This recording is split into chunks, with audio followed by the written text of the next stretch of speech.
चलिए बच्चों, ये ट्रिग्नोमेट्री की जो एक्सरसाइज 3.1 है इसे आगे बढ़ाते हैं। इसके मैंने डिग्री और रेडियन मेजरमेंट के ऊपर क्वेश्चन बताए थे। इसमें हमने एंगल के बारे में बात की थी, एंगल क्या होते हैं, एंगल की दो मेजरमेंट के बारे में बात की थी, डिग्री मेजरमेंट और रेडियन। डिग्री से रेडियन में कैसे कन्वर्ट करते हैं, रेडियन से डिग्री में कैसे कन्वर्ट करते हैं। तो उम्मीद है वो सारी चीज़ें आपको समझ में आ गई होगी। फिलहाल तीसरे के बाद के क्वेश्चन थोड़े से अलग हो जाते हैं और उनमें ये दो चीज़ें डिस्कस होंगी। जैसे लिखा हुआ है कि 1 रिवॉल्यूशन इक्वल टू 360 डिग्री। इसका मीनिंग क्या हुआ कि अगर हम एक बार रोटेट कराएं किसी भी चीज़ को, एक रिवॉल्यूशन कंप्लीट करा दें कि यहाँ से लेकर पूरा एक कंप्लीट करा दें तो 360 डिग्री घूम जाती है पूरी। तो 1 रिवॉल्यूशन में 360 डिग्री होते हैं और 360 डिग्री का मतलब होगा 2 पाई रेडियन।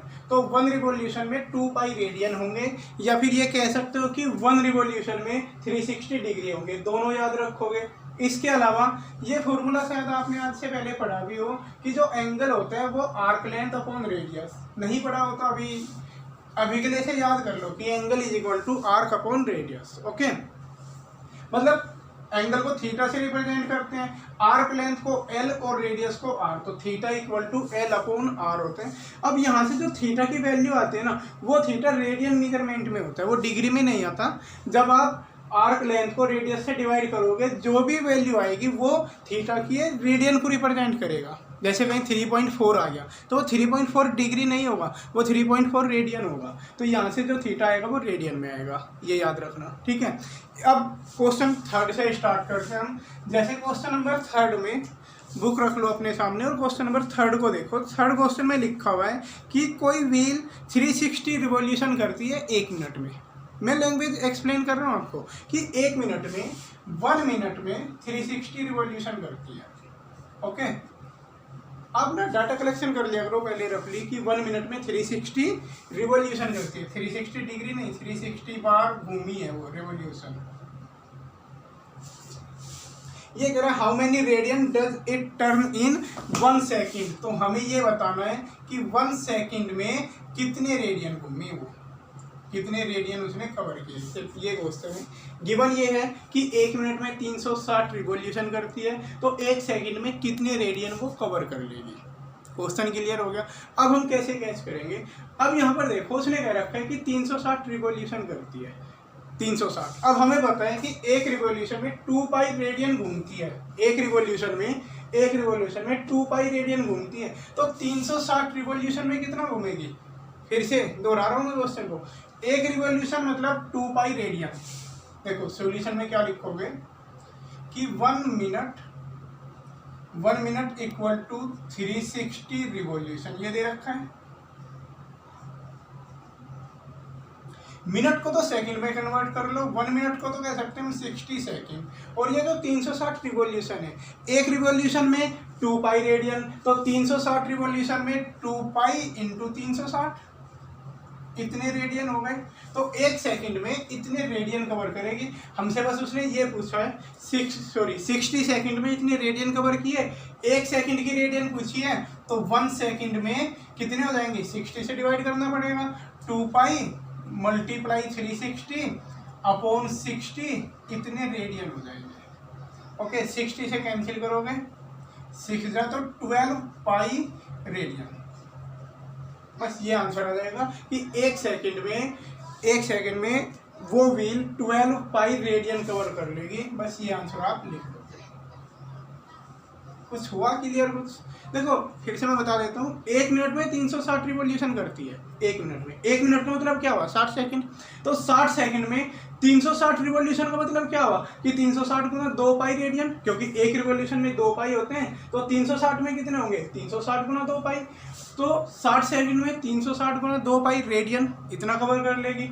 1 सेकंड का निकालना है तो 60 को डिवाइड में ले जाएंगे। जब 60 सेकंड के रेडियन हमें पता है तो 1 सेकंड के रेडियन निकालने के लिए 60 से डिवाइड होगा, डिवाइड करके ये इतनी रेडियन आ गई। क्लियर हुआ। नेक्स्ट देखो, जैसे क्वेश्चन नंबर 4 है। जैसे क्वेश्चन नंबर 4 में पूछा find the degree measurement of angle, मतलब हमें एंगल फाइंड करना है at the centre of circle of radius 100 centimetre दे रखी है आपको। रेडियस 100 सेंटीमीटर और आर्क लेंथ मतलब एल वो 22 सेंटीमीटर दे रखी है। और हमसे एंगल की डिग्री मेजरमेंट पूछी है। लेकिन यहाँ से ध्यान देना, इस फॉर्मूले को यूज करने वाले हैं हम।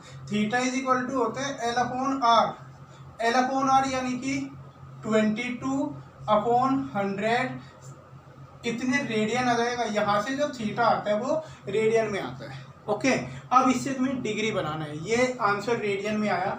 इसे डिग्री बनाने के लिए, रेडियन से डिग्री बनाने के लिए क्या करते हैं, अभी पिछले वीडियो में हमने पढ़ा था, रेडियन से डिग्री आपको बनाना है तो 180/पाई से मल्टीप्लाई कर दिया जाता है। ओके, अब ये डिग्री मेजरमेंट में आएगा, जो भी उसने पूछा है इतनी डिग्री हो जाएगा। पाई की वैल्यू रखना वैसे 22/100 इंटू 180/पाई की वैल्यू रखेंगे और ये इतने डिग्री हो जाएगा। उसके बाद इसे डिग्री, मिनट, सेकंड वगैरह में जैसे पिछले वीडियो में सिखाया था उसमें कन्वर्ट कर लेना। वैसे ज़रूरत पड़ेगी नहीं शायद, ये कट जाएगा और जी ये आपका 5 2 5 जा 2 9 जा 63/5 डिग्री आ जाएगा। ओके, हो सकता है पॉइंट में दे रखा हो तो पॉइंट में, नहीं आप ऐसे डिवाइड करोगे कितना आएगा, 5 1 जा 5, 12.6 डिग्री आंसर दे दो, ये भी सही है। अगर ये नहीं है तो तरीका क्या था, 63 को 5 से डिवाइड करेंगे, 12 जा चल जाएगी आपकी, 3 रिमाइंडर बचेगा। तो या तो आंसर ऐसे रखो, ये भी आंसर करेक्ट है। अगर ये नहीं दिया हो तो आप ऐसे भी लिख सकते हैं कि 12 डिग्री कंप्लीट हो गए, 12 डिग्री कंप्लीट हो गए, 3/5 डिग्री और बचे हुए हैं। फिर इस 3/5 को आप मिनट में कन्वर्ट करेंगे। 12 डिग्री प्लस 3/5 इंटू 60, ये अब मिनट हो जाएंगे।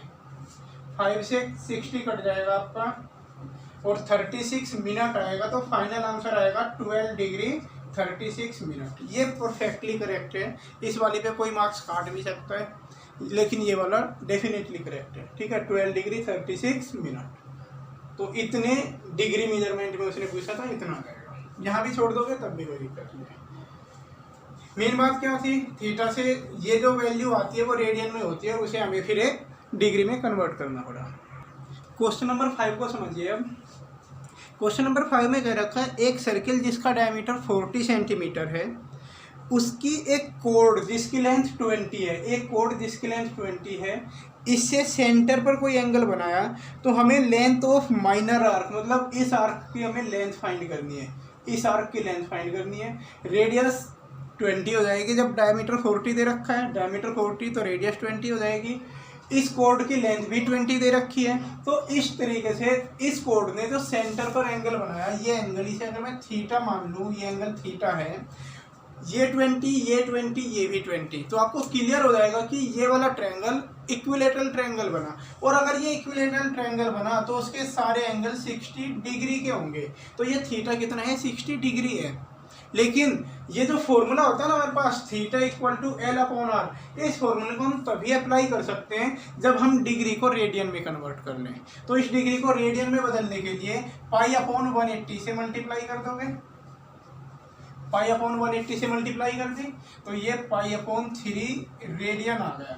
अब थीटा की वैल्यू रेडियन में आ गई आपके पास, pi upon 3 radian.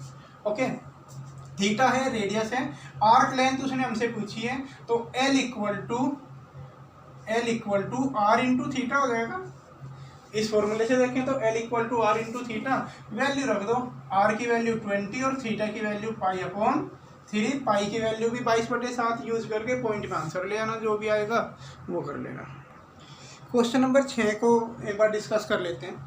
Question number 6 में ये कहा गया, if in 2 circles arc of same length, मतलब दोनों सर्किल के जो आर्क है ना, जो आर्क की लेंथ है वो सेम है, मतलब L1 और L2 दोनों बराबर हैं, तो दोनों को मैंने L के बराबर मान लिया। कि दो अलग अलग सर्किल की बात की, पहले सर्किल की आर्क लेंथ L1, दूसरे सर्किल की L2, दोनों बराबर दे रखी हैं तो दोनों को L के इक्वल हमने मान लिया कि L1 equal to L2 equal to L।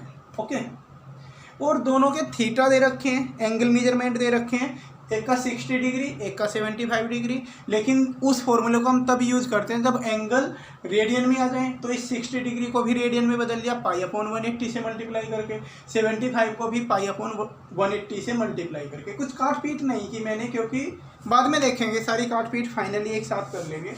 हमसे पूछा है उसने रेडियस का रेशियो पूछा है, ये find the ratio of their radii, यानी इनकी रेडियस का रेशियो बताना है। रेडियस एक की R1 और एक की R2, तो हमें R1 और R2 का रेशियो मतलब फ्रैक्शन बतानी है R1/R2।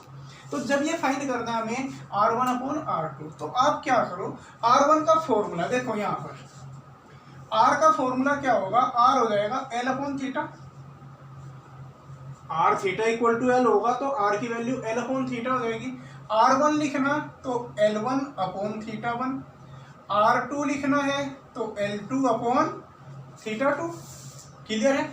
R1 मतलब पहले सर्किल के लिए फॉर्मूला लगाया तो L1/θ1, दूसरे सर्किल के लिए लगाया तो L2/θ2। वैल्यू रख लेता हूँ मैं, तो R1 L1/θ1 L2/θ2, ये हमने फॉर्मूला यूज किया। θ2 ऊपर पहुंच जाएगा, θ2 मल्टीप्लाई L1/θ1 मल्टीप्लाई L2, इतना क्लियर है। अब वैल्यू रखते हैं इनकी, θ2 कितना है 75 इंटू π/180 मल्टीप्लाई L1 को हमने L ले रखा है, अपॉन θ1 की वैल्यू 60 इंटू π/180 मल्टीप्लाई L2 को भी हमने L ले रखा है, L से L कैंसिल होगा, π/180 भी ऊपर नीचे आ गया, पूरा कैंसिल हो जाएगा। 75/60 5 से कटेगा ये, और फिर 3 से कट जाएगा, 3 4 जा 3 5 जा, तो कुल मिलाकर 5/4 आ जाएगा, 5/4, तो रेशो आ जाएगा 5/4। क्लियर है। क्वेश्चन नंबर 7 देखिए, ये लास्ट क्वेश्चन है। क्वेश्चन नंबर 7 की खाली लैंग्वेज अलग कर दी इसने, बाकी क्वेश्चन बिल्कुल आसान है। ये कह रखा है उसने कि कोई भी एक पेंडुलम है जिसकी लेंथ, पेंडुलम की लेंथ का मतलब है इसकी स्ट्रिंग की लेंथ से होता है, जिसकी लेंथ 75 है, ये स्विंग करता है इस तरीके से इधर से उधर, तो इस एंगल की मेजरमेंट बतानी है। और ये तीन नीचे जो 3 दे रखे ना, ये ऑप्शन नहीं है, 3 पार्ट है क्वेश्चन की। फर्स्ट पार्ट में ये कह दिया कि जब ये 10 सेंटीमीटर स्विंग करता है इधर से इधर, ये टोटल जो लेंथ होती है इसकी वो 10 सेंटीमीटर होती है, तब पता करो कि थीटा कितना रहेगा। रेडियन में ही बताना है, कोई कन्वर्जन भी नहीं करना। थीटा की वैल्यू डायरेक्ट आएगी, थीटा बराबर होगा L/R। L तो ये वाली लेंथ होती है और R यही तो होगी रेडियस। L कितनी हो गई 10 और रेडियस हो गई 75, तो थीटा की वैल्यू ये डायरेक्ट आ गई इतने रेडियन, 10/75, कोई कन्वर्जन नहीं करना, सीधा रेडियन आ गया। 5 2 जा 2/15 रेडियन। ये फर्स्ट पार्ट हुआ। सेकंड पार्ट में आर्क लेंथ की रेडियस तो 75 रहेगी, लेकिन ये 10 की जगह कितना दिया जा सेकंड में 15, तो 15/75। इसी तरीके से आप कर लोगे। तो उम्मीद है ये एक्सरसाइज कुछ समझ में आई होगी आपको, करके देखना क्वेश्चन। कोई प्रॉब्लम आए, वैसे तो मैंने सारे क्वेश्चन करा दिए, फिर भी कोई डाउट आए तो पूछ लेना, ओके। और कमेंट वगैरह कर दिया करो, वीडियो पे कुछ अच्छा लगे, कुछ लाइक शेयर वगैरह कुछ कर दिया करो, ठीक है ना। और चैनल को सब्सक्राइब तो कर ही रखा होगा सबने।